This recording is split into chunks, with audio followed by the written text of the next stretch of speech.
So this is part 2 of the tying for trimming.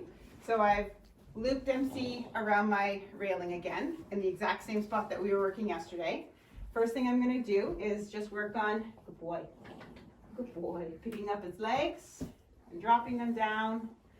And with my system, I can pick up, good boy, the back leg too. Yeah, good boy, right up. Very good. Nice boy.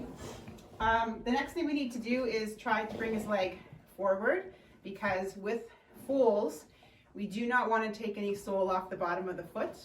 We mostly want to take away any points that look like triangles on their fronts, so they have a really good breakover in the middle of the toe. So whenever you see your farrier working with your foal, make sure that they're not doing a formal trim on the foot. Make sure that they're just taking a little bit of toe off, maybe practicing picking out the foot in the frog area, and mostly just making sure they have a rounded wall at the toe. Okay, so nothing off the bottom, mostly off the front.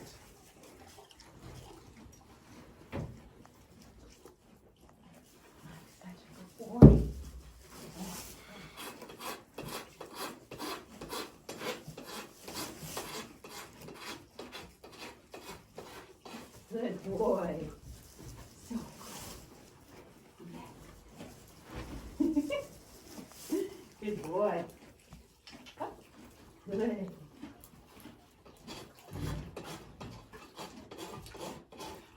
Good. Good boy. That looks great. Good boy, Dempsey. Good boy, Dempsey. Okay, so we're going to pick up Dempsey's foot. Good boy. We're going to take a look at the bottom. So what I've done here is, a lot of the times with the foal's feet, we don't want to take too much off the sole. We want to make sure the foal's foot has a really wide toe for breakover, and we don't want to take any sole off. There's been times where a farrier's taken off too much sole, and it can actually fracture a coffin bone. So we want to be really careful when the ground gets drier out there, that we are leaving as much sole on these foals as possible.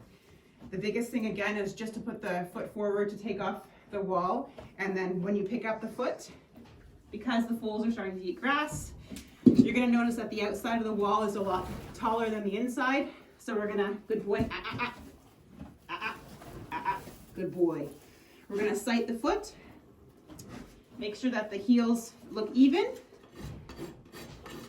make sure that there's a nice area across the toe, good boy.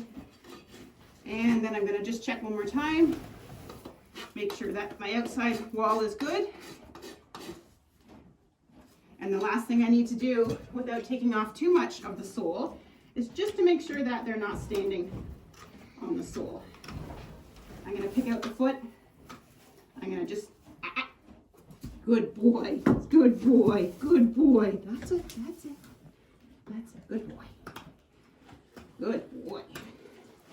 Good boy. Come on. Perfect. Good choice.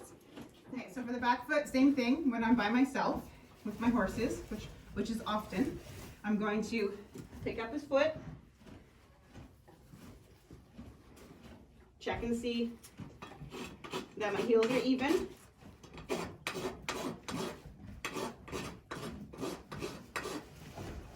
I'm going to make sure that the toe is not a point. So I'm going to make sure there's a nice wide breakover at the toe. Good boy. Good boy.